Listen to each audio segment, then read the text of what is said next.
Take 5, planes overhead. Guys, Robert Ham with roberthamphotography.com. You know me.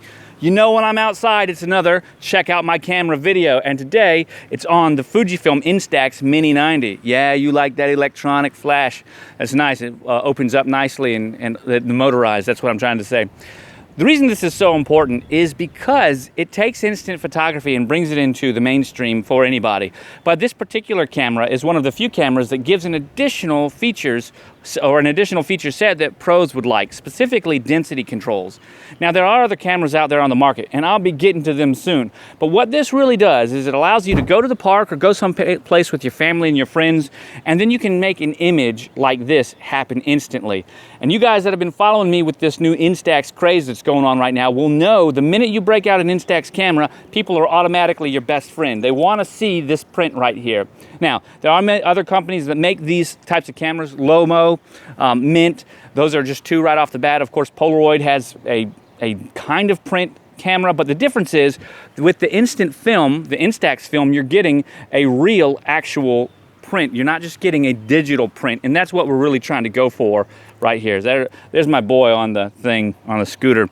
So what makes this camera really nice, I think there are 3 standout features, and the first one is the flash. This flash that's over here is more powerful than anything that's on your cell phone, and it's daylight balanced. The film's an ISO 800 type of film, which means it's gonna be good in pretty much all environments, up to including when it's getting darker outside. But obviously, once it gets darker, it's not gonna do so great because film needs light, especially analog, real film. So this flash is a godsend at that point because the flash itself is a xenon flash. Now, Fuji doesn't post the information, but I'm figuring that at ISO 800, it's got a guide number of about 20 meters, which would be roughly 66 feet, something like that. And the nice part about it as well is that it also is beautifully balanced. It's warm. So you know how when you're outside at nighttime and you have to adjust your white balance on your digital camera in order to get rid of those yucky blue tones, unless that's what you're going for, and turn it into more of a brightened image? Well, that's exactly what that flash does. It's got a nice, bright 5500 Kelvin color temperature, which gives you great, beautifully balanced images, specifically with the film. The feature number 2, which is great, is actually the lens. Fuji has built in an amazing lens on this camera. It's a polycarbonate lens, and when you say plastic, I say glasses? Hello, polycarbonate, it's optical grade polycarbonate. The lens is absolutely excellent. It's f12.7 all the way to f22, and which is pretty small, you might say, but remember we've got an ISO 800 based film. So if you go back 2 stops, 3 stops from, if you go 800, 400, 200 to 100, that's 3 stops. If we go back to ISO 100 on the film, then we would need something like an aperture of f2 on the camera, which would make this a lot bigger.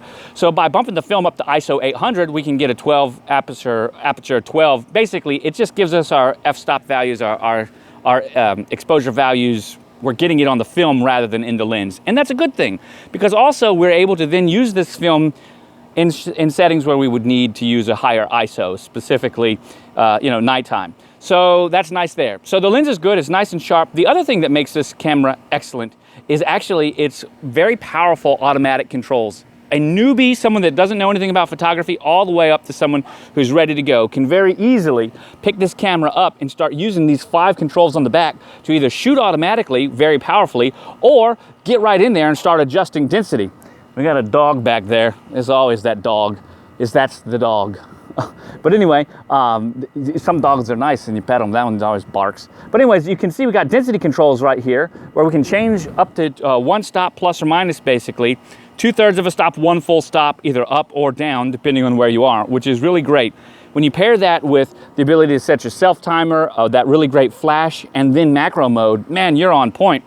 And that leads me to the other part. The reason that these controls are important is because these are actually focusing modes for the camera. The camera uses these different modes right here to focus the lens. Let's go ahead and change one. You'll notice now that the lens is moving. You'll notice again that it's going to move. That's because as we change modes between macro, as we change modes between landscape, portrait, and things like that, we're also changing the focusing mode.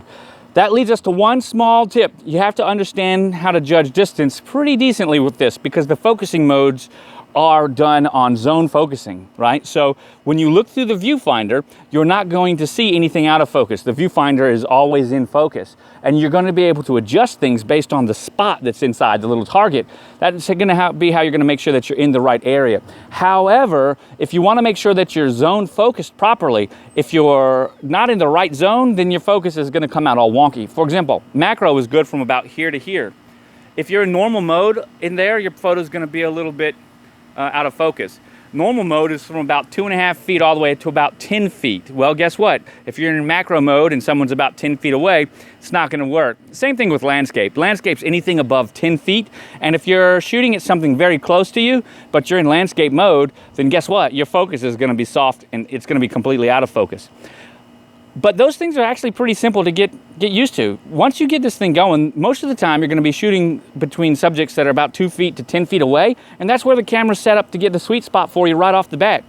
And I think it's great. I absolutely love it. But I want to hear what you guys think. This is one of my new favorite cameras. It makes me the star of the party because of stuff like this. These beautiful images that just turn around and show up out of nowhere. People become your absolute best friend, and all you have to do is smile. Guys, I'm Robert Ham with RobertHamPhotography.com. Don't mind that dog, and let me know your comments down below. And as always, I'll catch you on the flip side. Peace.